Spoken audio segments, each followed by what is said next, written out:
In this world, people don't just dream of greatness, they eat their way to it. With a single bite from the fruit of the skill tree, you could unlock extraordinary powers that could change your destiny. Some people become firebenders, wielding flames with ease. Others become sword saints, legendary warriors known across kingdoms. But not everyone gets to shine. Light, our protagonist, was one of those not everyone's. His fate? He became a nut master. Let's rewind to the day it all began. Light and his best friend Lena, childhood companions with big dreams, walked to the church where their destinies would be decided. They laughed and talked about the skills they hoped to gain. Light dreamed of adventure, slaying monsters, discovering treasure, and writing his name into legend. Lena?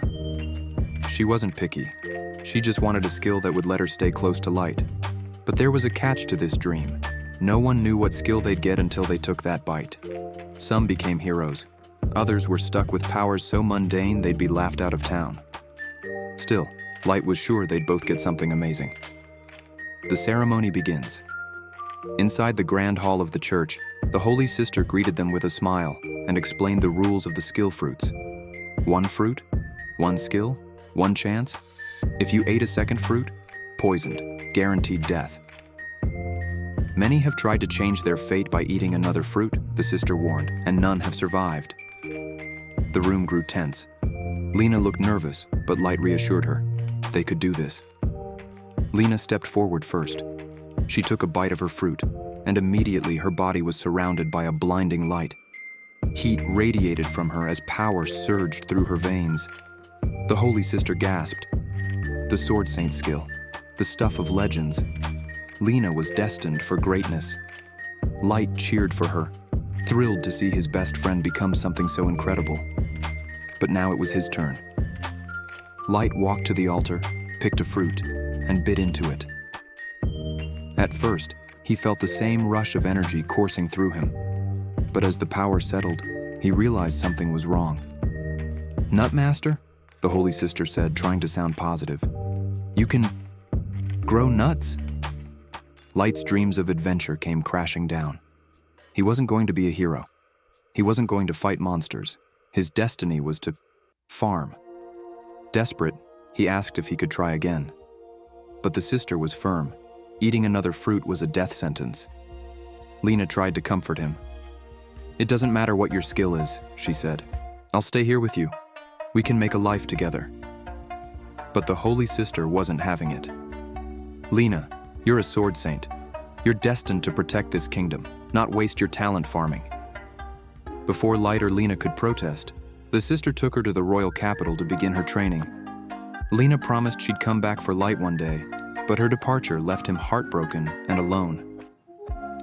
3 months passed. Light tried to accept his fate.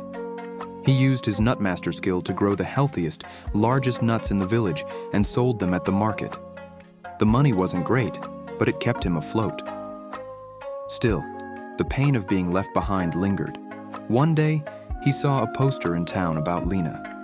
In just 3 months, she had become an S-rank adventurer, one of the strongest in the kingdom. Every day, Light trained in secret, swinging a sword at a tree stump, hoping to unlock a hidden power. But no matter how hard he tried, nothing changed. The stump remained unscathed, and his wrists were bruised. One evening, a little girl named Isa brought him water. Isa was an orphan who had nowhere to go, so Light had taken her in. She cooked meals and helped him around the farm, and in return, Light gave her a home. At dinner, Isa asked about his day. Light mentioned that he'd harvested a new batch of skill fruits and sorted them into boxes. He warned Isa not to eat them. "These are dangerous," he said, showing her the skull labels. Isa nodded, but Light didn't realize she couldn't read. Earlier that day, she had used the fruits to make the stew they were eating. As Light ate, his body grew hot. Pain surged through him, and he collapsed. "This is it," he thought. "This is how I die." But he didn't. Instead, a new power awakened in him. Isa, who had also eaten the stew, suddenly gained the ability to read floating text about skills. She examined Light and shouted, "You have a new skill, Sword God." Light couldn't believe it. The sword god skill was one of the most powerful in existence. He ran outside, grabbed his sword, and struck the tree stump. This time, the stump didn't just split, it exploded, along with the tree behind it. Light was no longer just a nutmaster, he was a sword god. The next day, Light went to the guild to register as an adventurer. The townsfolk laughed at him, calling him the nut guy. But Light didn't care. When a loud-mouthed adventurer named Boris spotted Light entering the guild, he smirked and swaggered over, cracking his knuckles.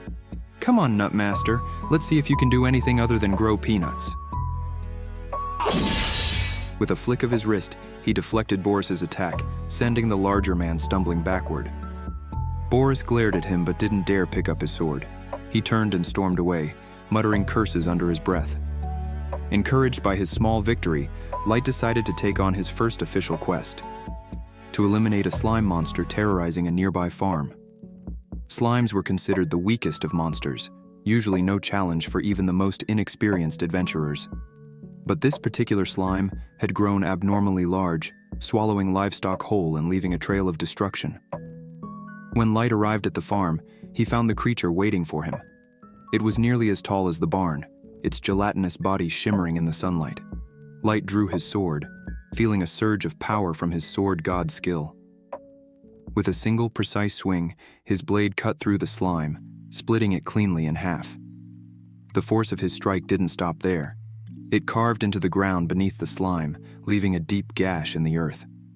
Light smiled, finally feeling like he was living the life he had always dreamed of. Light's newfound confidence was soon put to the test.